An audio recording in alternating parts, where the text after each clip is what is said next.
BO ಸಾಹೇಬ್ರೆ ಹಾಗೂ ಪೋಷಕರೇ, ಮಕ್ಕಳೇ, ಎಲ್ರಿಗೂ ಜ್ಞಾನವಾಹಿನಿ ಶಾಲೆಯ ವಾರ್ಷಿಕೋತ್ಸವದ ಶುಭಾಶಯಗಳು. ಹಾಗೇನೆ ಈಗ ನಾವು ಸಂಸ್ಥೆಗಳು ನಡೆಸ್ತಕ್ಕಂಥವ್ರು, ಸಂಸ್ಥೆಗಳ ಬಗ್ಗೆ, ಮಕ್ಕಳ ಬಗ್ಗೆ ಒಂದು 5 ನಿಮಿಷ ಮಾತಾಡೋಣ. ದಯವಿಟ್ಟು ಎಲ್ಲರೂ ಸಹಕಾರ ಮಾಡಿ. ನಾನು ಹೇಳಿದೆ ಒಂದೊಂದು 2 ಪ್ರೋಗ್ರಾಮ್ಸ್ ಆದ್ಮೇಲೆ ಒಬ್ಬೊಬ್ರು ಕರ್ಸ್ಕೊಳ್ಳಪ್ಪ ಅಂತ. ಅವ್ರಿಗೆ ಪಾಪ ಡಾರ್ಕ್ನೆಸ್ ಬರಬೇಕು, LED ಕ್ಲಾರಿಟಿ ಬರ್ತಾ ಇಲ್ಲ, ಅದಕ್ಕೆ ಸ್ಪೀಚಸ್ ಮುಗಿಸೋಣ ಅಂತ ಅವ್ರ ಬಾಧೆ. ನೀವೇನು ನಮ್ಮ ಮಕ್ಕಳು ಬರ್ಲಿಲ್ಲ, ಇವ್ರನ್ನ ಯಾರನ್ನ ಕರೆದು ನಮ್ಗೇನು ಕಥೆ ಹೇಳ್ತಾ ಇದ್ದಾರೆ, ನಿಮ್ ಬಾಧೆ. ಕರೆಕ್ಟಾ? ಕಾರ್ಯಕ್ರಮ ಆಕ್ಚುಲಿ 6 ಗಂಟೆ ಮೇಲೆ ಸ್ಟಾರ್ಟ್ ಮಾಡ್ಬೇಕಾಗಿತ್ತು. ಕಾರಣ ಏನಂದ್ರೆ ರೆಸಿಡೆನ್ಷಿಯಲ್ ಏರಿಯಾದಲ್ಲಿ ಕಾರ್ಯಕ್ರಮ ಮಾಡೋದ್ರಿಂದ ಮತ್ತೆ 12 ಗಂಟೆ ಆ ಟೈಮ್ ಆದ್ರೆ ಸರೌಂಡಿಂಗ್ ನೈಬರ್ಸ್ ಗಲಾಟೆ ಮಾಡ್ತಾರೆ, ಬೇಗ ಮುಗಿಸ್ಬೇಕು ಕಾರ್ಯಕ್ರಮ ಅನ್ನೋ ಉದ್ದೇಶದಲ್ಲಿ ಅವ್ರು ಪಾಪ 4 ಗಂಟೆ ಕಾರ್ಯಕ್ರಮ ಆಯೋಜನೆ ಮಾಡಿದ್ದಾರೆ ಅಷ್ಟೇ. ಯಾಕಂದ್ರೆ LED ನಲ್ಲಿ ಈಗ ಎಲ್ಲರೂ ಕೂಡ LED ಸ್ಕ್ರೀನ್ ಅಲ್ಲಿ ನೋಡುವಂತ ಹವ್ಯಾಸ ಬಂದ್ಬಿಟ್ಟಿದೆ. ಹಾಗಾಗಿ ಎಲ್ರು ಕ್ಷಮಿಸ್ಬೇಕು. ಯಾಕಂದ್ರೆ ನೀವು ಒಂದೊಂದು ಕಾರ್ಯಕ್ರಮ ಆದ್ಮೇಲೆ ನಮ್ಮಂತವ್ರು ಒಂದೊಂದು 4 ಮಾತು ಹೇಳಿದ್ರೆ ನೀವು ಕೇಳಕ್ ರೆಡಿ ಇರ್ತಿದ್ರಿ. ಈಗ ಕೇಳಕ್ ರೆಡಿ ಇಲ್ಲ, ಆದ್ರೂ ಒಂದು 5 ನಿಮಿಷ ಕೇಳಿಸ್ಕೊಳ್ಳಿ ದಯವಿಟ್ಟು. ಈಗ ಲಾಸ್ಟ್ ಟೈಮ್ ಒಂದು ಕಾರ್ಯಕ್ರಮದಲ್ಲಿ ನಾವು ಮೊಬೈಲ್ ಬಗ್ಗೆ ಮಾತಾಡ್ತಾ ಇದ್ವಿ. ಎಷ್ಟು ಟೆಕ್ನಾಲಜಿ ಡೆವಲಪ್ ಆಗ್ತಾ ಇದೆ, ಅಷ್ಟು ಮಕ್ಕಳು ಅದರಿಂದ ಕಲಿಯೋದು ಎಷ್ಟಿದೆ, ಅದರಿಂದ ಹಾಳಾಗೋದು ಅಷ್ಟಿರತ್ತೆ ಅಂತ. ಈಗ ಪೋಷಕರು ಇರ್ತಕ್ಕಂಥ ಕಾರಣ ಏನಂದ್ರೆ ಮಕ್ಕಳು ಮನೆಗಳಲ್ಲಿ ನಮ್ಮ ಮಾತೇ ಕೇಳ್ತಾ ಇಲ್ಲ ಸಾರ್ ಅಂತ. ನೀವು ತಪ್ಪು ತಿಳ್ಕೊಬೇಡಿ ಯಾರು ಇಲ್ಲಿ. ಯಾರ ಮಾತು ಯಾರು ಕೇಳ್ತಿದ್ದೀರಾ? ಪೋಷಕ ಕರೆಕ್ಟಾಗಿ ಹೇಳಿ. ಗಂಡ ಮಾತು ಹೆಂಡತಿನೂ ಕೇಳಲ್ಲ, ಹೆಂಡತಿ ಮಾತು ಗಂಡನೂ ಕೇಳಲ್ಲ, ಅತ್ತೆ ಮಾವ ಮಾತು ಸೊಸೆ ಕೇಳಲ್ಲ, ಸೊಸೆ ಮಾತು ಅತ್ತೆ ಮಾವ ಕೇಳಲ್ಲ. ನಮ್ಮನ್ನ ಯಾಕೆ ಮಕ್ಕಳು ಫಾಲೋ ಮಾಡಲ್ಲ? ನೀವೇಳಿ ಕರೆಕ್ಟಾಗಿ ಹೇಳಿ. ಈಗ ಟೆಕ್ನಾಲಜಿ ಬೆಳೀತು, ಟೆಕ್ನಾಲಜಿಯಿಂದ ಮಕ್ಕಳು ಸೀಕ್ರೆಟ್ ಆಗಿ ಮೊಬೈಲ್ ತಗೊಂಡೋಗಿ ಕೆಟ್ಟದ್ದು ಒಳ್ಳೇದು ನೋಡ್ತಿದ್ರು, ಆ ವಿಚಾರ ಆಯ್ತು. ಈಗ ಮಕ್ಕಳು ನಮ್ಮ ಮಾತೇ ಕೇಳಲ್ಲ ಸಾರ್, ಓದೋದೇ ಇಲ್ಲ ಸಾರ್ ಅಂದ್ರೆ ಪೇಷನ್ಸಿ ನಮ್ಗಿರ್ಬೇಕಲ್ಲ. ಪ್ರತಿಯೊಂದು ಆಚೆ ಕಡೆ ಇರೋ ಪ್ರಾಬ್ಲಮ್ಸ್ ಎಲ್ಲ ತಕೊಂಬಂದು ಗಂಡ ಮೇಲೆ ಹಾಕ್ಬಿಡ್ತೀರಾ, ಇಲ್ಲ ಗಂಡ ಆಚೆ ಕಡೆ ಎಲ್ಲ ಪ್ರಾಬ್ಲಮ್ ತಗೊಂಬಂದು ಹೆಂಡತಿ ಮೇಲೆ ಹಾಕ್ತಾರೆ. ನಿಮ್ಮಿಬ್ಬರು ಕಚ್ಚಾಟ ನೋಡಿದ್ರೆ ಮಕ್ಳು ಏನ್ ಮಾಡ್ತಾರೆ? ಅವ್ರಿಗೂ ಪೇಷನ್ಸಿ ಇರೋದಿಲ್ಲ. ನಿಮ್ಗೆ ಯಾವಾಗ ಪೇಷನ್ಸಿ ಇರಲ್ಲ, ಮಕ್ಕಳಿಗೂ ಪೇಷನ್ಸಿ ಇರಲ್ಲ. ನಿಮ್ಮನ್ನು ಫಾಲೋ ಮಾಡಲ್ಲೇನೋ ಅವರು. ನೀವು ಸೀರಿಯಲ್ ನೋಡಿದ್ರೆ ಅವ್ರು ಸೀರಿಯಲ್ ಫಾಲೋ ಮಾಡ್ತಾರೆ, ನೀವು ಗಲಾಟೆ ಮಾಡ್ಕೊಂಡ್ರೆ ಗಲಾಟೆ ಫಾಲೋ ಮಾಡ್ಕೊಂತಾರೆ, ನೀವು ಅನ್ಯೋನ್ಯವಾಗಿದ್ರೆ ಅನ್ಯೋನ್ಯವಾಗಿ ಫಾಲೋ ಮಾಡ್ಕೊಂತೀರಾ.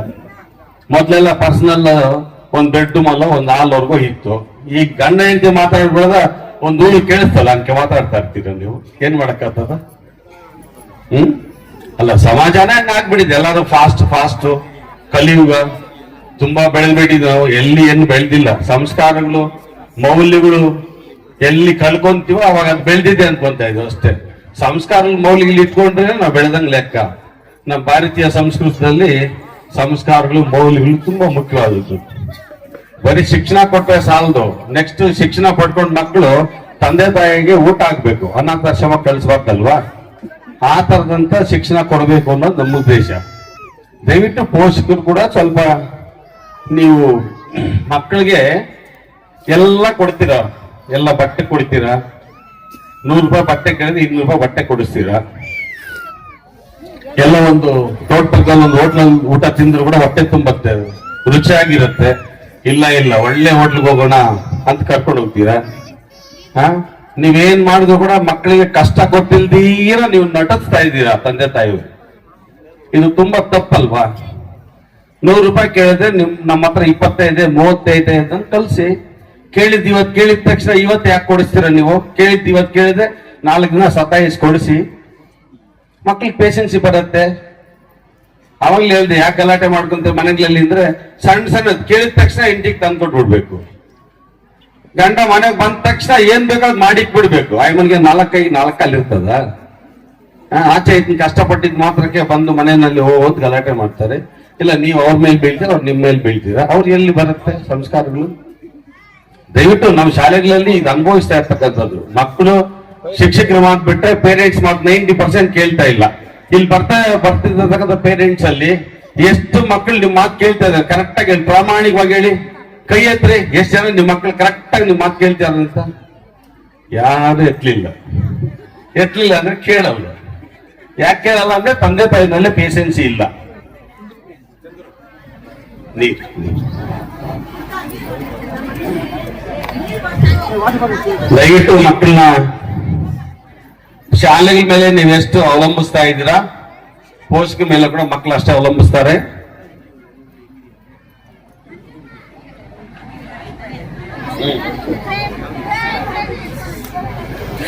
ಇಪ್ಪತ್ನಾಲ್ಕು ಗಂಟೆಯಲ್ಲಿ ಮಕ್ಕಳು ನಮ್ಮ ಹತ್ರ ಇರೋ 5 ಅವರ್, ಅಕಸ್ಮಾತ್ ಮನೆಯಿಂದ ಸ್ಕೂಲ್ 1 ಅವರ್ ಬರ್ತಾರೆ, 1 ಅವರ್ ಹೋಗ್ತಾರೆ, 7 ಅವರ್ ಆಯ್ತು.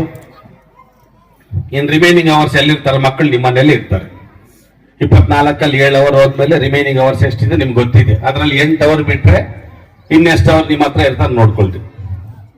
ಅದರಲ್ಲಿ ನೀವು ಎಷ್ಟು ಅವರ್ ಅವ್ರನ್ನ ಕೂಡ್ಸಿ ಓದಿಸ್ತಾ ಇದ್ದೀರಾ, ಬರೆಸ್ತಾ ಇದ್ದೀರಾ ನೋಡಿ. ಒಂದ್ ಕಾಲಕ್ಕಿತ್ತು ಜಸ್ಟ್ ಪಾಸ್ ಆದ್ರೆ SLC ನಲ್ಲಿ ಸಾಕು, PUC ಪಾಸ್ ಆದ್ರೆ ಸಾಕು, ಡಿಗ್ರಿಲಿ ಪಾಸ್ ಆದ್ರೆ ಸಾಕು ಅಂತ.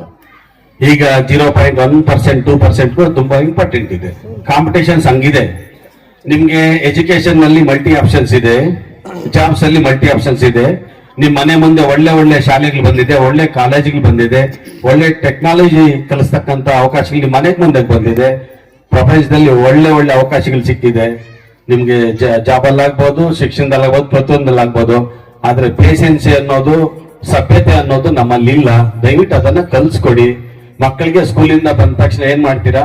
ಪಾಪ ಈಗ ತಾನೇ ಸ್ಕೂಲಿಂದ ಮತ್ತೆ ಆಟ ಆಡಕ್ ಬಿಡಿ ಅಂತ ಹೇಳ್ತೀರಾ. 4 ಗಂಟೆಗೆ ಆಟ ಆಡಕ್ ಹೋದ್ರೆ ಮಗು ಕತ್ಲಾಗೋರ್ಗು ನಿಮ್ ಮನೆಗೆ ಬರಲ್ಲ, 6 ಗಂಟೆವರೆಗೂ ಮನೆಗೆ ಬರಲ್ಲ. ನೀವೇನ್ ಮಾಡ್ತೀರಾ? ಬಾರೋ ಬಾಮ್ಮ, ಬಾರೋ ಬಾಮ್ಮ. ನೀವು 4 ಸಾರಿ ಕಳೆದ 5ನೇ ಸಾರಿ ಅಲ್ಲವರು ರೋಡಲ್ಲಿ ಇರಲ್ಲ, ಮಗು ಪಕ್ಕದ ಗಲ್ಲಿಗೆ ಹೋಗ್ಬಿಟ್ಟಿರುತ್ತೆ. ಇವ್ ಕರೀತಾ ಸಿಕ್ತಿರೋ ಹೋಗ್ಬೇಕು ಅಂತ. 6 ಗಂಟೆಗೆ ಬರ್ತಾನೆ, ಅದು ಇದು ಆಟ ಆಡಿರ್ತಾನೆ, ಸುಸ್ತಾಗಿರ್ತಾನೆ. ಬಂದ ತಕ್ಷಣ ಏನೋ ಒಂದು ಹೋಮ್ವರ್ಕ್ ಕೊಟ್ಟಿರ್ತಾನೆ, ಗಬ ಒಂದು ಬರ್ದು ಬಿಡೋದು. ಮಮ್ಮಿ ಟೈಮ್ ಆಯ್ತು, ಹಶ್ವಾಗ್ತದೆ. 8 ಗಂಟೆಗೆ ತಿಂದ, 9 ಗಂಟೆಗೆ ಮಲಗಿದ. ನೀವು ಅದು ಇದು 12 ಗಂಟೆವರೆಗೂ ಟಿವಿ, ಇನ್ನೊಂದು ಮತ್ತೊಂದು. ನಿಮ್ ಕೆಲಸ ಏನೋ ನಿಮ್ದಿರುತ್ತೆ. ಪಾಪ ನಾವು ನಿಮ್ಮನ್ನ ಬ್ಲೇಮ್ ಮಾಡಲ್ಲ. ಬೆಳಗ್ಗೆ 6 ಗಂಟೆ ಆದ್ರೂ ಎದ್ದೇಳಲ್ಲ, ಮಕ್ಳು 7 ಗಂಟೆ ಆದ್ರೂ ಎದ್ದೇಳಲ್ಲ. ಎದ್ದು ಸದ್ಯಕ್ಕೆ ಅರ್ಜೆಂಟ್ ಬಸ್ ಟೈಮ್ ಎದ್ದು ರೆಡಿ ಆಗಿ ಹೋಗ್ಬಿಟ್ರೆ ಸಾಕು ನಿಮ್ಗೆ, ಅದೇ ದೊಡ್ಡ ವಿಷಯ.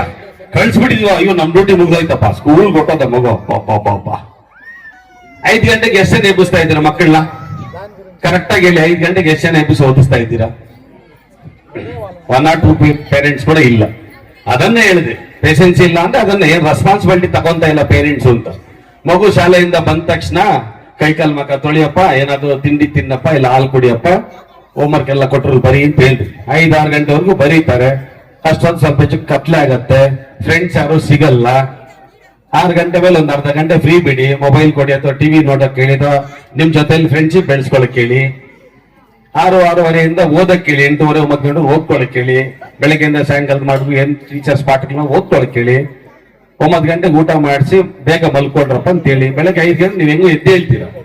ಸುಮಾರು ಜನ ಎದ್ದೇಳಲ್ಲ ಅನ್ಕೊಳ್ಳಿ, ಅಲ್ಲಿಗ್ಲೆಲ್ಲಾದ್ರೆ ಪಾಪ ಕೆಲಸ ಎದ್ದೇಳ್ತಾರೆ. ಟೌನ್ ಅಲ್ಲಿ ಆಲ್ಮೋಸ್ಟ್ ಆಲ್ 5:30-6 ಗಂಟೆ, 6:30-7 ಗಂಟೆ ಕೂಡ ಎದ್ದೇಳ್ತಾರೆ ಕೆಲವರು. ಮಕ್ಕಳು 5 ಗಂಟೆಗೆ ಎಬ್ಬಿಸಿ ಕೈಕಾಲ್ ಮಕ್ಕ ತೊಳಿಸಿ ಮತ್ತೆ ಬೆಳಗ್ಗೆ 7-7:30 ಓದೋದನ್ನ ಕಲ್ಸಿರಿ. ಯಾಕೆ ಮಕ್ಳು ಇಂಪ್ರೂವ್ಮೆಂಟ್ ಆಗಲ್ಲ?